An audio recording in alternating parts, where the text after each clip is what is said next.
வேதமுடு ஆகமமும் புராணங்களும் சத்தியம், அவைகள் பொய் அல்ல. சனாதன ஹிந்து தர்மம் சத்தியம், அவைகள் சொல்லும் எல்லா உயர்நிலைகளும் மனிதனுக்கு சத்தியம். ஏன்னா இந்த காஸ்மாலஜியோட அலைன்மெண்ட், கால்குலபிள் பிசிக்ஸ், இந்த நரேட்டிவ் அக்கவுண்ட்ஸ், இதெல்லாம் மிக தெளிவா scientific authenticity of the Puranic cosmology establish பண்ணிடுது. இந்த யுகத்தின் அறிவியலுக்கு மிக தெளிவாக இந்த பரம சத்தியங்களை காட்டுகிறது. சனாதன இந்து தர்மம் சத்தியம், வேதமுடு ஆகமமும் புராணங்களும் சத்தியம். இந்துக்கள், இந்து மதத்தை வாழ்க்கையாக நம்புபவர்கள், இந்து இயக்கங்களின் தலைவர்கள், இந்து மதத்தை முன்வைத்து அரசியல் நடத்துபவர்கள், இவங்க எல்லாருமே வேதம், ஆகமம், புராணங்கள் மீதும் அவை சத்தியம் என்று புரிந்து கொண்டால்தான் அவங்க பொலிட்டிக்கல் பவரை கூட இந்து மதத்தோட இன்ட்ரெஸ்டுக்கு அட்வான்ஸ் பண்றதுக்கு யூஸ் பண்ணுவாங்க. இல்லைன்னா இந்து மதத்தை அவங்க பொலிட்டிக்கல் பவர் கெயின் பண்றதுக்கு தான் யூஸ் பண்ணுவாங்க. வேதமுடு ஆகமமும் புராணங்களும் சத்தியம், அவைகள் பொய் அல்ல.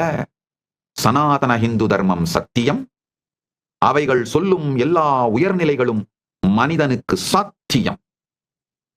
Multiple Puranas different reference centres use பண்ணாலும் கன்சிஸ்டன்ட் ரேஷியோவை தான் ஈல்ட் ஆகுதுங்க. ஃபைனலா ரேஷியோ போட்டோம்னா இது மொத்தமும் புனைப்பு படைப்பு அல்ல, புனைதல் அல்ல அப்படிங்கறத மிக தெளிவா ப்ரூவ் பண்ணுது. This alignment of cosmology, narrative accounts, அத கால்குலபிள் பிசிக்ஸ், அதாவது மிக தெளிவாக கால்குலேட் பண்ணக்கூடிய அந்த இயற்பியல், இதெல்லாமே establishes the scientific authenticity of Puranic cosmology. புராணங்கள் சொல்லுகிற காஸ்மாலஜியோட ஆத்தென்டிசிட்டியை சயின்டிபிக்கா நம்மளால எஸ்டாப்ளிஷ் பண்ண முடிகிறது. ஏன்னா இந்த காஸ்மாலஜியோட அலைன்மெண்ட், கால்குலபிள் பிசிக்ஸ், இந்த நரேட்டிவ் அக்கவுண்ட்ஸ், இதெல்லாம் மிக தெளிவா scientific authenticity of the Puranic cosmology establish பண்ணிடுது. அறுதியாகவும் இறுதியாகவும் உறுதியாகவும் இந்த சத்தியங்களை சொல்றேன், உள்வாங்கிக்கோங்க. Puranas encode relativistic and reference frame physics using symbolic language but facts. By decoding the cyclic spiral time, reference-based distance, and loca-specific time dilation, we can reconstruct a coherent cosmic model that reveals the divinity to the science. புராணங்கள் மிகவும் முன்னேறிய relativistic and reference frame பிசிக்ஸை உபயோகப்படுத்தி மிக தெளிவாக இந்த சத்தியங்களை document பண்ணியிருக்காங்க. அதாவது இந்த சைக்ளிக் ஸ்பைரல் டைமை டீகோட் பண்ணி, ரெஃபரன்ஸ் பேஸ்டு டிஸ்டன்ஸை டீகோட் பண்ணி, லோகா ஸ்பெசிபிக் டைம் டைலேஷனை, கால விரிவை டீகோட் பண்ணி பார்த்தோம்னா புராணங்கள் சொல்ற இந்த காஸ்மிக் மாடலை ரொம்ப கொஹரண்டா நம்மளால ரீகன்ஸ்ட்ரக்ட் பண்ண முடியுது. இது இந்த யுகத்தின் அறிவியலுக்கு மிக தெளிவாக இந்த பரம சத்தியங்களை காட்டுகிறது. சனாதன இந்து தர்மம் சத்தியம், வேதமுடு ஆகமமும் புராணங்களும் சத்தியம். ஒரு 2-3 கதைகளை சொல்றேன், கேட்டுக்கோங்க. பிரபஞ்ச வரலாற்று பதிவுகள் தான் புராணம். பாகவதத்துல ஒரு அழகான ஒரு வரலாற்று பதிவு இருக்கு. எப்படி பல ஸ்ரத்தையோடு உண்மையை தேடுகின்ற பல ஊடகங்கள் ஆலயங்களிலே பிரதிஷ்டை செய்யப்பட்டிருக்கின்ற இறைவனுடைய விக்கிரகங்களை திருமேனிங்கிற வார்த்தையால சொல்லி, செல அப்படின்ற வார்த்தையை தவிர்த்து விட்டு திருமேனிங்கிற வார்த்தையை உபயோகப்படுத்த ஆரம்பிச்சிருக்காங்களோ ரொம்ப நல்ல ஊடகங்கள். ஆலயங்களிலே பெருமான் அர்ச்சாவதாரமாக எழுந்தருளி இருக்கின்ற அந்த விக்கிரகங்களை திருமேனி என்கின்ற வார்த்தையாலே சொல்ல துவங்கி இருக்கிறார்கள். அது மிகப்பெரிய எனக்கு சந்தோஷத்தை கொடுக்குது. அதே மாதிரி அந்த ஊடகங்கள் எல்லாம் தயவு செய்து இதுக்கு மேல புராணத்தை பிரபஞ்ச வரலாறு என்கின்ற வார்த்தையாலே சொல்ல வேண்டும் என்று வேண்டுகோள் வைக்கின்றேன். அதாவது இந்து மதத்தை ஸ்ரத்தையோடு ஏற்றுக்கொள்ளுகிற எல்லோருங்களா, எல்லா ஸ்ரத்தையோடு இருக்கின்ற இந்துக்களும் தயவு செஞ்சு புராணங்களை ஆங்கிலத்துல மித்துன்னு டிரான்ஸ்லேட் பண்ணாதீங்க, மித்தாலஜின்னு சொல்லாதீங்க. பிரபஞ்ச வரலாறுங்கிற வார்த்தையை மட்டும் உபயோகப்படுத்தி சொல்லுங்கள். காஸ்மிக் ஹிஸ்டரி, பிரபஞ்ச வரலாறு, ஆங்கிலத்துல cosmic history, history of the universe அப்படிங்கிற வார்த்தைகளால சொல்லலாம். தமிழ்ல பிரபஞ்ச வரலாறு அப்படின்னு சொல்லலாம். பாகவதத்திலே இருக்கின்ற ஒரு வரலாற்று நிகழ்வு. இதை புரிஞ்சுக்கிட்டு புராணங்களை படிச்சீங்கன்னா அப்பா அது எவ்வளவு பெரிய ஞான களஞ்சியம், வரலாற்று பேரறிவு களஞ்சியம். இதை படிச்சீங்கன்னா நம்ம முன்னோர்கள் எவ்வளவு பெரிய சக்திமான்கள், எவ்வளவு உயர்ந்தவர்கள்னு புரிஞ்சு நம் முன்னோர்கள் மீது கடந்ததன் மீது மரியாதை வந்தால்தான் அதை எதிர்காலத்திலே மீண்டும் உருவாக்கும் திறனும் சக்தியும் தெளிவும் வருங்கய்யா. நல்லா புரிஞ்சுக்கோங்க. இந்துக்கள், இந்து மதத்தை வாழ்க்கையாக நம்புபவர்கள், இந்து இயக்கங்களின் தலைவர்கள், இந்து மதத்தை முன்வைத்து அரசியல் நடத்துபவர்கள், இவங்க எல்லாருமே புராணங்கள் மீதும், வேதம், ஆகமம், புராணங்கள் மீதும் ஸ்ரத்தை வந்து அவை சத்தியம் என்று புரிந்து கொண்டால்தான் அவங்க பொலிட்டிக்கல் பவரை கூட இந்து மதத்தோட இன்ட்ரெஸ்டுக்கு அட்வான்ஸ் பண்றதுக்கு யூஸ் பண்ணுவாங்க. இல்லைன்னா இந்து மதத்தை அவங்க பொலிட்டிக்கல் பவர் கெயின் பண்றதுக்கு தான் யூஸ் பண்ணுவாங்க. வேதமுடு ஆகமம் புராணம் சத்தியம்னு புரிஞ்சா, உணர்ந்து கொண்டால் அவங்க பொலிட்டிக்கல் பவரை இந்து மதத்தோட இன்ட்ரெஸ்ட் ஃபர்தர் பண்றதுக்கு யூஸ் பண்ணுவாங்க. பொலிட்டிக்கல் பவரோ இல்ல ஜுடிஷியல் பவரோ இல்ல எக்ஸிகியூட்டிவ் பவரோ, அவங்களுக்கு என்ன பவர் இருக்கோ அதெல்லாம். இல்லைன்னா இந்து மதத்தை அவங்க பொலிட்டிக்கல் கெயினுக்கு யூஸ் பண்ணுவாங்க, அவ்வளவுதான். ஏன்னா உள்ளுக்குள்ள இந்த சத்தியங்கள் உண்மைன்னு புரிஞ்சு கன்வின்ஸ் ஆகலைன்னா மேம்போக்கா எப்படியே ஒரு சோசியலா விளையாடிட்டு விட்டுருவாங்க. இதோட ஆழம், முக்கியத்துவம் இதெல்லாம் புரியாமல் இந்து மதத்தை வெறும் ஒரு பொலிட்டிக்கல் பவர் கெயினுக்காகவும் இல்ல ஏதாவது ஒரு சோசியல் பவர் கெயின், ஏதாவது அந்த டைம்ல அந்த பவர் கெயினுக்காக யூஸ் பண்ணிட்டு விட்டுருவாங்க. இந்துக்களை விழித்துக் கொள்ளுங்கள். இந்து இயக்கங்கள் நீங்க யாரை நம்புறீங்களோ, இந்து அரசியல்வாதிங்கன்னு நீங்க யாரை நம்புறீங்களோ, இந்து குருமார்கள் நீங்க யாரை நம்புறீங்களோ, இந்து சமூக தலைவர்கள் நீங்க யாரை நம்புறீங்களோ, அவங்க எல்லாரும் நம்முடைய வேதம், ஆகமம், புராணங்களை ஆழமாக நம்புகிறார்களா, கடைபிடிக்கிறார்களான்றதை மட்டும் பார்த்துருங்கய்யா. அதுதான் அடிப்படை பேஸ்லைன் ஸ்கேல். ஒரு சின்ன சோசியல் மீடியா சேலஞ்ச். நீ are you living spiral or linear?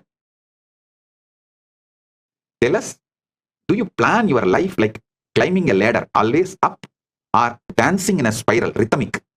Which one actually makes you happier? Drop your honest answer below. அதாவது இந்த ஏணி மேல ஏறுற மாதிரியே உங்க வாழ்க்கை போயிட்டு இருக்கா? நல்லா புரிஞ்சுக்கோங்க. நீங்க வாழ்க்கையில எந்த ஏணி மேல ஏறினாலும் கடைசியில உச்சியில வந்து தனியா உட்காந்து குரங்கு மாதிரி இருக்கும். சில பேர் என்கிட்ட கேட்கறது உண்டு, இந்த ரேட் ரேஸ்ல மாட்டிக்கிட்டேன் என்ன பண்ணலாம்? ஏய், நல்லா புரிஞ்சுக்கப்பா, ரேட் ரேஸ்ல நீ ஜெயிச்சினாலும் கடைசியில நீ ரேட் தான்பா. நீ எந்த ஏணியை கிளைம் பண்ணாலும் உச்சாணி கும்பல தனியா குரங்கு மாதிரி உட்காந்துருப்ப உச்சிக்கு போன அப்புறம். அப்படி வாழறீங்களா? இல்ல இந்த ஸ்பைரல் ரிதம்ல, லைஃபோட ஸ்பைரல் ரிதம்ல வாழ்ந்து அனுபவிச்சுட்டு இருக்கீங்களா? எது உங்களை ஆக்சுவலா ஹாப்பி ஆகுது? உங்களுடைய ஹானஸ்ட் ஆன்சரை comment on YouTube, post your thoughts on Twitter, tagging at Sri Nithyananda. இப்ப புரிஞ்சுக்கோங்க. பாகவதத்தில் சொல்ற ஒரு கதை. பிரம்மா கிருஷ்ணருடைய நண்பர்களான அந்த கோபியர்களை, அவங்க மேய்க்கிற அந்த மாடுகள், இது எல்லாத்தையும் மறைச்சிடுறார். அந்த கதை எல்லாரும் படிச்சிருப்பீங்க பாகவதத்துல. இல்லைன்னா முடிஞ்சா ஏஐக்கு போய் வேணா படிச்சிருங்க. உங்களுக்கு படிக்கிறதுக்கு டைம் இல்லைன்னா ஏஐக்கு போய் வேணா படிச்சிருங்க. ஏஐல படிச்சீங்கன்னா ரொம்ப அழகா இந்த ஒரிஜினல் ஸ்லோகங்களோட, ஒரிஜினல் சூத்திரங்களோட அழகா டாக்குமெண்ட் பண்ணியிருக்காரு. இந்த ஒரிஜினல் நிகழ்வு அப்படியே டாக்குமெண்ட் பண்ணியிருக்காரு வியாசர். கிருஷ்ணர் வந்து அவருடைய ஃப்ளூட்டை பிளே பண்ணிட்டு பிருந்தாவனத்துல ஃப்ரெண்ட்ஸோட, மாடுகளோட, மற்ற கன்றுகளோட, விலங்குகளோட இருக்காரு. இந்த பிக்னிக் போயிருக்காங்க. அவங்க மாடுகள் எல்லாம் மேய்ச்சிட்டு இந்த ஃப்ளூட் மியூசிக் எல்லாம் என்ஜாய் பண்ணிட்டு அவங்க எல்லாம் ஆனந்தமா இருக்காங்க. பிரம்மாவுக்கு ஒரு அடி மனசுல ஒரு ஆழமான ஒரு கியூரியாசிட்டி. எல்லாரும் சொல்றாங்களே பரந்தாமனே கிருஷ்ணனா வெளிப்பட்டு இருக்கான்னு, சாத்தியமா? இங்க மேல பார்த்தா அவர் பாட்டுங்க யோக நிதிரையெல்லாம் படுத்திருக்காரு, நானும் பார்த்தேன். ஆனா இங்க இந்த சின்ன பையனா உட்காந்து விளையாடிட்டு இருக்கான். அவரே இங்க வந்து விளையாடிட்டு இருக்கிறதா சொல்றாங்க. உண்மைதானா? ஓவரா கதை சொல்லிட்டு இருக்காங்களே. இல்ல ஒருவேளை அவங்க எல்லாரும் அந்த கிருஷ்ணனோட கரிஷ்மால விழுந்த தேர் என்சாண்டட். ஒருவேளை அந்த சுத்தி இருக்கலாம் அவனுடைய கிருஷ்ணனோட கரிஷ்மால விழுந்துட்டதுனால கிருஷ்ணனையே கடவுள்னு சொல்றாங்களா? என்னதான் நடக்குது? 10வது ஸ்காந்தத்துல 13வது கேண்டோல பாகவத புராணம் இதை டாக்குமெண்ட் பண்ணுது. பிரம்மா ரொம்ப கியூரியஸா இருந்து என்ன பண்றாரு, அந்த மொத்த கோபியர்களையும் பசுக்களையும் மறைச்சிடுறாரு. தஸ்மாத் கூகம் ஸ்தானம் ஜக்ருஹே. ரொம்ப அழகா அந்த கதையை பாகவதம் டாக்குமெண்ட் பண்ணுது. தஸ்மாத் கூகம் ஸ்தானம் ஜக்ருஹே வத்சான் கோபான் அதாபரே பிரம்மா ஸ்வாயாம் சக்யா தேஷாம் நித்ராம் ஜகௌ ஹரேர் நிருப.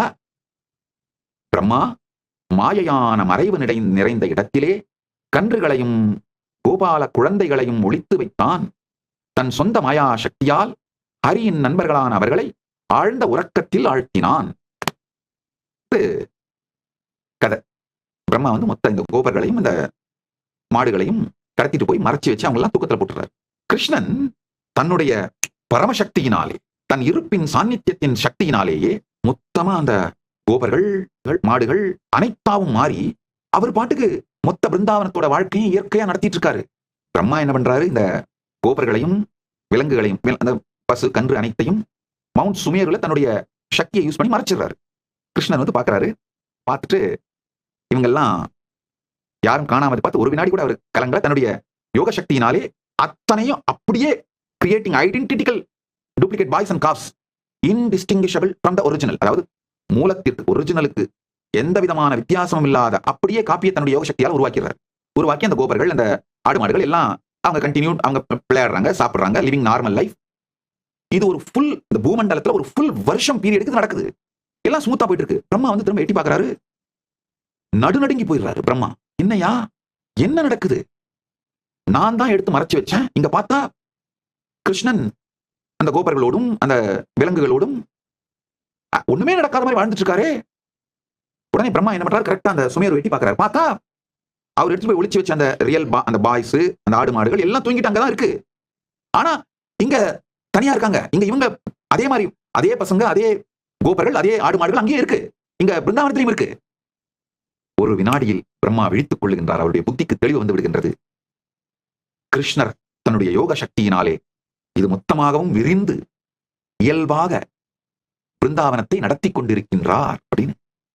இது பிரம்மாவுக்கு புரிஞ்ச உடனேயே கிருஷ்ணன் தன்னுடைய 4 கரத்தோடு சதுர்புஜனாக விஷ்ணு வடிவத்தை காட்டி ஒவ்வொரு கோபனும் ஒவ்வொரு பசுவும் கன்றும் தானே என்பதையும், அது ஒவ்வொன்றுத்துக்குள்ளேயும் இந்த பிரபஞ்சமே இருப்பதையும் காட்டுறார். பிரம்மா நடுநடுங்கி போய் கிருஷ்ணனுடைய மகிமையை துதித்து போற்றி தன்னுடைய தவறை ஒப்புக்கொண்டு பெருமானை சோதித்ததற்கு மன்னிப்பு கேட்டு அந்த ஒரிஜினல் கோபர்களையும் இந்த விலங்குகளையும் எல்லாத்தையும் ரிலீஸ் பண்ணி விட்டுறாரு. இந்த கிருஷ்ணர் மேனிஃபெஸ்ட் யோக சக்தியால் மேனிஃபெஸ்ட் பண்ணாலே அவங்க எல்லாம் அவருக்குள்ளேயே மறைஞ்சிடறாங்க. அவருக்குள்ளேயே திரும்பி எடுத்துறாங்க. எடுத்துட்டு நார்மல்சியை ரீஸ்டோர் பண்ணிடுறாரு கிருஷ்ணன் பிருந்தாவனத்துல. முதலே நார்மல்சியில தான் வச்சிருந்தாரு. இப்ப எடுத்துட்டு ஒரிஜினல் நபர்களை விட்டுட்டு நார்மல்சியை மேனேஜ் பண்ணிடுறாரு. க்ஷணம் ஆகதோ பிரம்மா தம் திருஷ்ட்வா விஸ்மிதம் மானசக ஏகவர்ஷம் கிருதம் தஸ்ய கோபானாம் வத்சவத்சலாஹ. ஒரு கணமே சென்றதாக நினைத்து திரும்பி வந்த பிரம்மா அதை பார்த்தவுடன் வியப்பில் ஆழ்ந்தான். அவன் இல்லாத அந்த ஒரு கணம் கோபாலர்களுக்கும் கன்றுகளுக்கும் ஒரு முழு வருடம் ஆகிவிட்டதை கண்டான். இது வரலாறு, நடந்த வரலாறு. இந்த டைம் டைலேஷனை பத்தி உங்களுக்கு தெளிவா புரிய வைக்குது. பிரம்மாவுக்கு வந்து ஒரு க்ஷணம் அவர் நினைச்சது இங்க ஒரு வருடம், பூலோகத்துல ஒரு வருடம். ஆக்சுவலா அவர் பூலோகத்துல தான் மறைச்சு வைக்கிறாரு. ஆனா அவருக்கு வந்து ஒரு க்ஷணம் தான் மறைச்சு வச்சுதான் அவர் நினைச்சாரு. ஒரு க்ஷணத்துக்குள்ள திரும்பி பார்க்கும்போது இங்க ஒரு வருடம் ஆயிருந்து. ஆனா அந்த ஒரு வருடத்தாலே இந்த மாற்றமும் இல்லாமல் கிருஷ்ணன் தன்னுடைய யோக சக்தியினாலே இந்த லீலையை நடத்திட்டு இருக்கார். இந்த டைம் டைலேஷனை பத்தி நீங்க புரிஞ்சுக்கிறதுக்கான வரலாற்று பதிவு. வெறும் இந்த 28 நாள் மட்டும் எனக்கு கொடுங்க. எனக்கு கொடுங்கன்னா நான் உடனே உங்களை ஆசிரமத்துக்கு வந்துருங்கலாம் கூட கூப்பிடல. அப்படி வந்திருக்க முடிஞ்சா வாங்க. கைலாசா திருவண்ணாமலையோட கதவுகள் திறந்தே இருக்கின்றன. இலவசமாக பரமசிவசேனை நிகழ்ச்சி நடக்குது. உணவு, தங்குமிடம், வகுப்புகள் அனைத்தும் இலவசமாக கொடுத்து வகுப்பு கொடுக்குறேன். அது 5 லட்சம் ரூபாய் பெருமானுடைய ப்ரோக்ராம் இலவசமா கொடுக்குறேன். அது ஒரு பக்கம். 2வது, இந்தியா முழுக்க யாத்திரை பண்ணணும்னு நினைக்கிறவங்களுக்கு, பரிவராஜ யாத்திரையா போகணும்னு நினைக்கிறவங்களுக்கு இந்த 1 மாத வகுப்பையும் இலவசமா கொடுத்து, 5 லட்சம் ரூபாய் பெருமானுடைய வகுப்பையும் இலவசமா கொடுத்து, நீங்க யாத்திரை போறதுக்கு குறைந்தபட்சம் 1 லட்சமாவது ஒவ்வொருவருக்கும் செலவழிக்கின்றேன். கைலாசா திருவண்ணாமலையில் நடைபெறும் பரமசிவசேனா பயிற்சி முகாமில் இணையுங்கள்.